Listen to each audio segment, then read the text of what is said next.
Assalamu alaikum qadrlуу mekендештер. Сиздер менен күн сайын бир аят же бир хадис долбоор бүгүн дуалар жерде калбайт, кабыл болот деген темада хадис айтат. Улабыз. Анас ибн Малик радиаллаху анху риwayatлаган хадисте Аллахтын элчиси саллаллаху алейхи ва саллям айтты: "Ла язалул абду би хайрин ма лам ястаджил." Пенде өзү шашпаса эле, ал жакшылыктар үстүндө бола берет дейт. Ошондо сахабалар: "О Аллахтын элчиси, пенде кантип шашылат?" деп сурашты. Ошондо пайгамбарыбыз саллаллаху алейхи ва саллям сахабаларга мындай деп айтты: "Якулу да'авту робби фалам ястаджибли."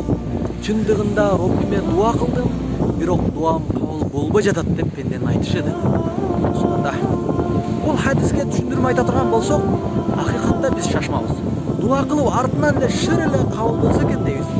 Анан күтө турбай эле дуам кабыл болбой калды деп айтабыз.